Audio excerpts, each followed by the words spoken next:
Imagine 19th century Edinburgh streets slick with rain, shrouded in gaslight fog. But the real danger wasn't lurking in the alleys. It was 6 feet under.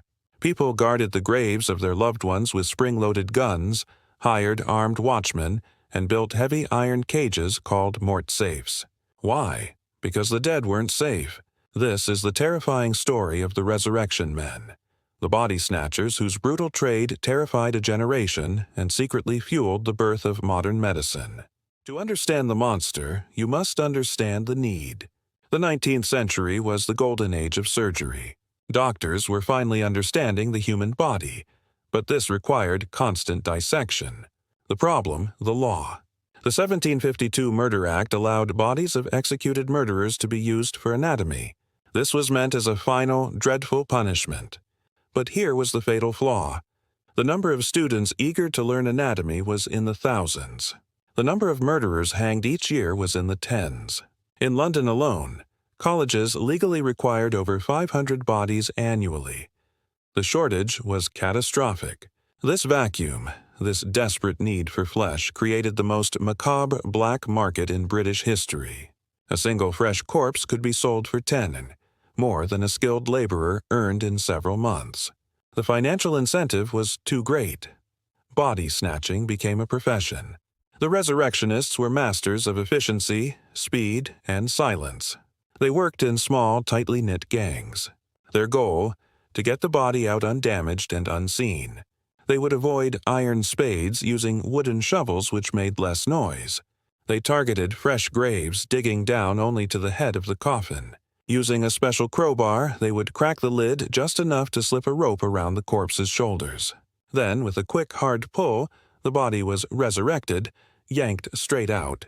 This technique minimized the disturbance, making it look like a prank or a partial dig.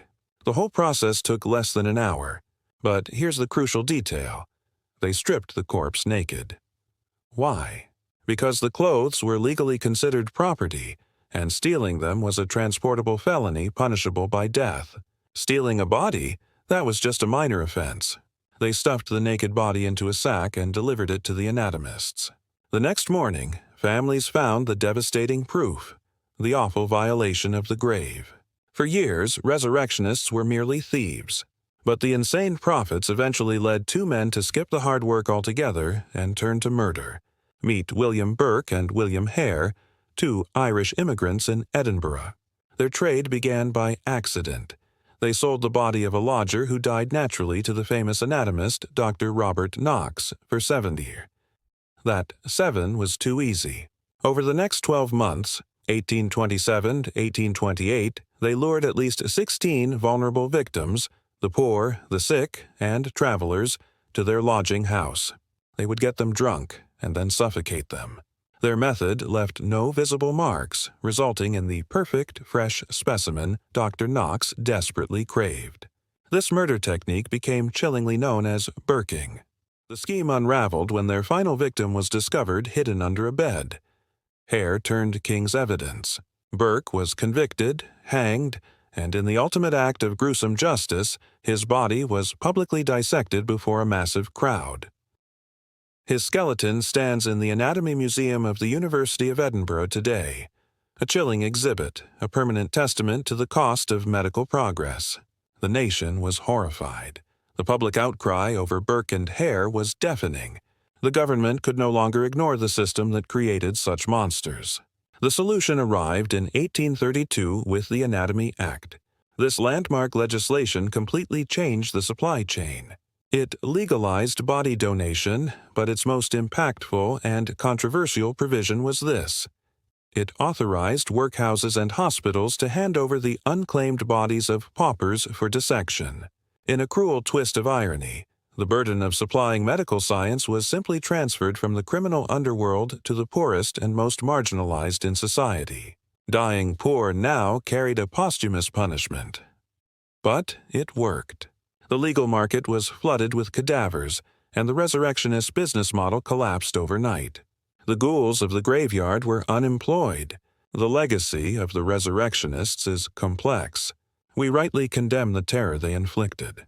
Yet they were a symptom of a critical failure. The law failed to provide an ethical path for progress.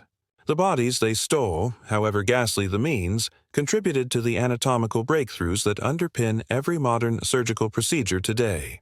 The scandals they caused forced the 1832 reform, a flawed but necessary step toward the ethical body donation systems we have today. The story of the body snatchers is a stark reminder that the march of medicine was not a clean procession. It was often paved with graveyard dirt and paid for with stolen peace. What do you think about the price paid for medical advancement? Was the Anatomy Act justified? Let us know your thoughts in the comments below. Like, share, and subscribe for more dark history revealed.